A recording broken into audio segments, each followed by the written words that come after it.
Akala ko malaki. Ano lang pala siya. Hindi ko alam na anong isda to. Espada rata to. Ay, Diyos ko na. Isang karton. Isang karton na isda. Tajahaw, kauntag bahaw, magandang buhay mga pingyo, kumusta ang aron? Hello guys, for today's video, kumusta ang mga guys natin dyan? Kumusta mga buhay-buhay? Kumusta po ang lahat? Ingat po kayo lagi at lagi pong tandaan na mahalin ang sarili. So guys, for today's video ay may binigay na ang tawag doon.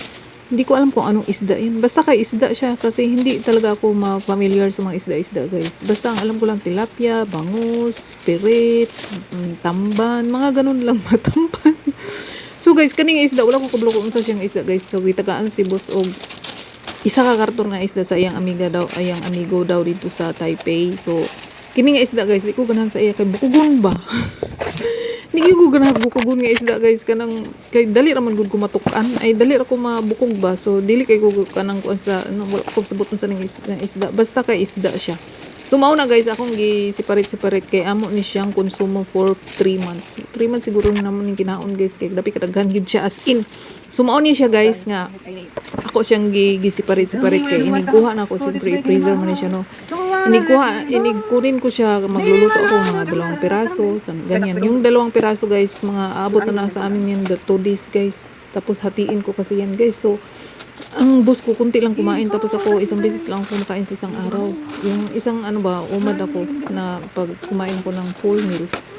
Tapos pag prutas lang kinakain ko. So talaga nakakatipid kami sa ganito. Sa tinanong ko si boss ko magkano yung isang karton, sabi niya hindi, binigay sa akin na ng ko may fishing something yung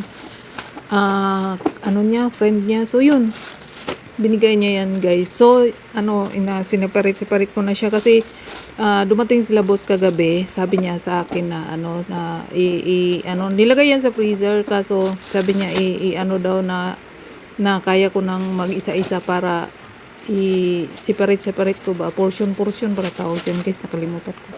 So mao to guys, ako na siyang kanang separate kani siya, dili si lolo mo kauna ni, pero usay akong hagpatan si lolo kay gagmay kay iyang bukog ba, maliliit yung bukog niya. Maliliit yung bukog.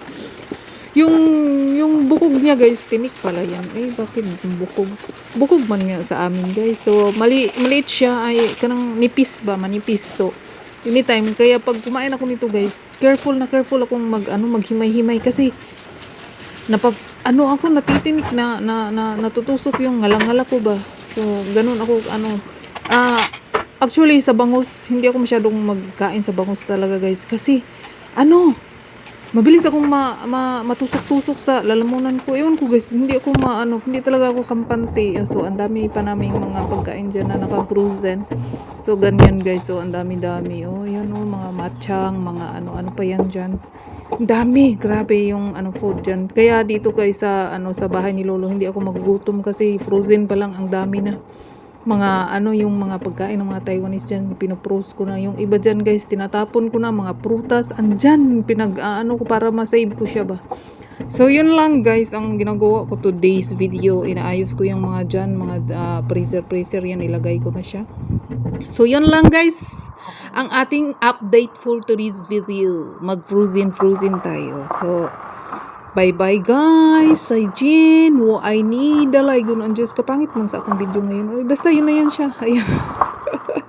Nag-froze na yan siya dyan. Say Jen, I need dalay gunon Diyos. Amping mo kanunay and dalay gunon Diyos sa atong tanan. Hinaot mong tanga kita, magmalampuson sa atong mga ginambuhat sa matag adlaw. Bye guys. I love you baby. Shout out kay Bibing Manatad, kay Ate Shelly. Thank you so much guys sa inyong panonood. Bye.